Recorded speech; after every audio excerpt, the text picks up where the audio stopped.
The 1970s were a dangerous time to be a car manufacturer, and few weathered the storm better than Ford, the masters of marketing and creating interest in lightly refreshed cars. Their Escort and Cortina lines both received this treatment, but today on TwinCam we are looking at this, the Mk3 Ford Capri.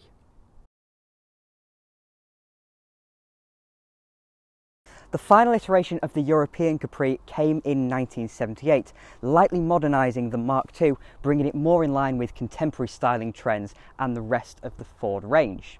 The entire Ford range would eventually go in this direction, with this Mark III Capri almost previewing cars like the Mark V Cortina and Mark III Escort. As we'd come to expect, Ford performed the perfect facelift. Removing the chrome modernised the car, as did the ribbed rear lamps. The Aeroflow grille echoed the Fiesta, establishing a Ford identity. The quad headlamps and hooded bonnet line darkened the Capri's attitude and gave it a purposeful, maybe even aggressive persona. Very different to the wide-eyed Mark II. The rear spoiler is another 80s hallmark that added to its sporting pretensions, but it was also functional. This improved the aerodynamic efficiency for better fuel consumption and higher speeds. On the slipperiest models, drag was down to 0.37 from 0.42 on the Mark II. This was a genuinely impressive improvement. For 1978, this was bang up to date, and another impressive showing from Ford, knowing exactly what the buying public wanted in terms of style.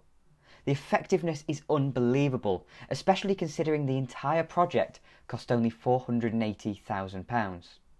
Capri production ended in 1986, but even by that point the design hadn't aged badly at all. It was still the perfect blend of sensibility and sporting stance, even if the Ford family look had moved on and it lacked the appeal of a modern hot hatch. In 1978 it continued practically unchanged from the Mark II. Under the body were McPherson struts at the front and a live axle on leaf springs at the back, both with anti-roll bars.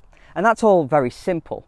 The changes that were made, however, were good ones. The 2.8 injections got Bilstein dampers and a thicker front anti-roll bar. Eventually you could also get a limited slip differential and a 5-speed gearbox, a step better than the 4-speed box in this car.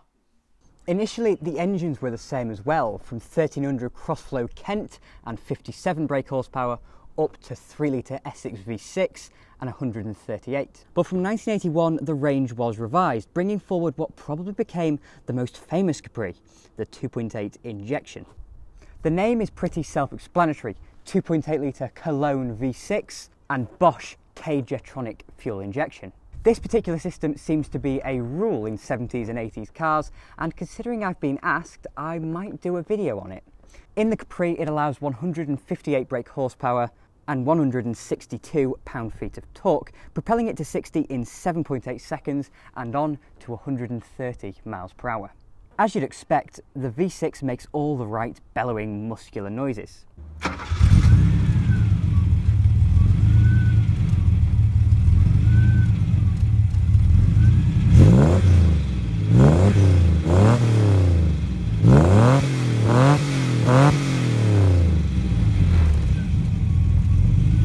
To get it to stop are discs at the front and drums at the back.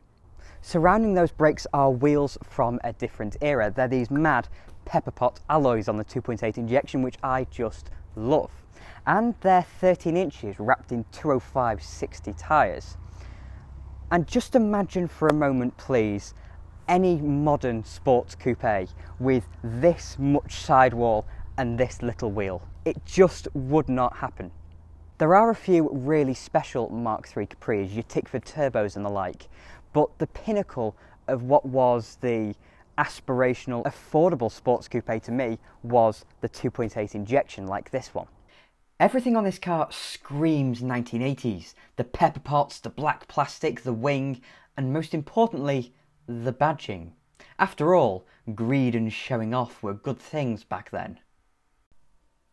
The interior is primarily the same as the Mark II we saw last week, but as you may expect, the trim is much more modern. Lots of grey rather than brown, a new steering wheel that's very smart and a lot nicer than the thick spoke one of later Capris. On the subject of steering, you could go for power steering if you so wished. With this being the top of the range 2.8 injection, you get a tachometer and a few auxiliary gauges alongside. Mark III Capri's also got a parcel shelf to hide away what's in the boot, and most importantly of all, collar check Recaro seats. In this car they're blue and the most 1980s Ford thing imaginable. They are awesome, and for me they make the entire interior. They have much bigger bolsters and are more supportive than the seats in the Mark II. This package is really impressive, especially considering the pricing. A lot of journalists in 1978 were amazed with how much Ford had improved the car just by messing with trim. Motorsport magazine declared that the seats on the 3000S added £2,000 to the feel of the car, bearing in mind that the car they tested cost just over £4,500. Even before the introduction of the Mark III, Capri sales had been steadily falling, pushing Ford to cut production down to just one plant in Cologne, and after 1984 the Capri was only made in right-hand drive, just for the British market where the car was still pretty popular. There were a number of reasons for this, one being that the car was getting on a bit, and another was that the competition had started to improve through cars like the Opel Manta, Renault Fuego, Volkswagen Scirocco, Toyota Celica and Mitsubishi Starion. But the main one was the hot hatch. The Capri could always be used as a small family car. At the end of the day it does have 4 seats. But the idea of a sleek sporting coupe with limited space was becoming undesirable. It was far more practical to get a hot hatch. That's where the majority of the Capri's audience went. Ford themselves were responsible for part of this with their range of XR2s, 3s and 4s. This change in attitude is fascinating in terms of social status. In its early years, the Capri really was the car you always promised yourself. It was a lot of people's one-way ticket to looking cool, but from the late 80s and into the 90s, these things became deeply undesirable. A certain kind of person was rocking about in a Capri. They became a bit Essex. When Del Trotter wanted to improve his image, he bought the Pratmobile, a dreadfully modified Capri gear. But as time progressed, the cars became rarer and we all started wearing rose-tinted glasses again. The Capri became cool once more. These are very expensive cars today because without the social stereotypes, we see a 6-cylinder, rear-drive, sports coupe. And that's just about all a car enthusiast has ever wanted. In the early 90s, cars like the Vauxhall Calibra and Rover Tomcat showed that there still was some interest for a coupe. But when Ford brought the Probe to the UK, it failed.